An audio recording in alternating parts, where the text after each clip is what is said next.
comes to the horror short film Goodbye, I'm going to be completely honest and say it was actually a decent watch. Firstly, I really enjoyed the camera angles we get throughout this film, as there's a variety and it really does add to the horror atmosphere. I really enjoyed the visual choices we get as well, whether it be the colour scheme that is forever changing throughout as the film goes along, or whether we get these weird visuals as well. When it comes to the editing, I will say I found it to be intriguing, with the choppy cuts again adding to that horror aesthetic, but not just from the visual perspective but on the audio side of things as well, as they really create the feel of fear as we enter this building, and it just builds and builds, and I think they did an incredible job of building up that fear up until the very end. Now when it comes to the acting, there's not really much to say about it. I think it was a decent performance. I'll have to be honest and say it wasn't bad, but it wasn't much to praise either, as it's essentially no dialogue. But when it comes to coming off looking scared, he did an incredible job. Now when it comes to critiques, I'm going to be completely honest and say I have my fair share. Firstly is that this short film really has no plot whatsoever,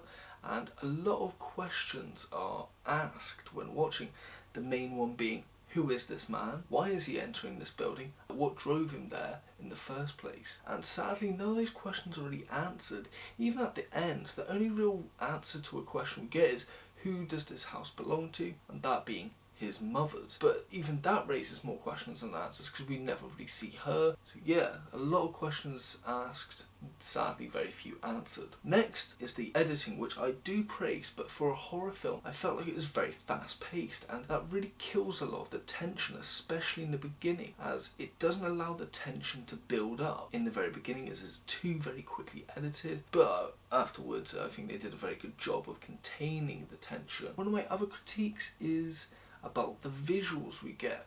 Now, whilst I do think that some of them really work and add to that horror aesthetic, some of them just feel very odd to be placed in. It's not horrific, but it's just more confusion, in my eyes anyway. And one of my last critiques is, I personally feel like this short film could belong in an actual horror film, but the problem is it feels like it's a random scene in the middle from a horror film, and we are lacking any context or plot on what is going on. And that is one of my many issues with this short film. But overall, I will say from a visual perspective, it is great to watch. Nevertheless, it is lacking plot. Is it good? I would agree and say it is good. Rating wise, it's a 6 out of 10. Now, when it comes to would I rewatch it, the answer is no. Whilst I do like it from a visual perspective, it's not my cup of tea, this particular psychological genre. I can see the appeal, but it's not for me personally. Now when it comes to recommendations, like I said, I'm not that big on psychological horror or horror in general, but when it comes to recommendations, I do recommend the creator of this, that being Dean Ferris. He, along with Exeter College students who he does credit, go and make these videos, and he puts them on his YouTube channel. Now it's not just horror, and it's not just short films. He has a variety of projects, whether it be music videos, comedy, just little shorts. I think it's something worth to check out, as he is quite a creative endeavour, and I respect him for getting the youth involved in this. That is my recommendation. This has been my review for the short film Goodbye. Thank you for watching. If you have enjoyed, please like and subscribe, but most importantly, thank you and have a nice day.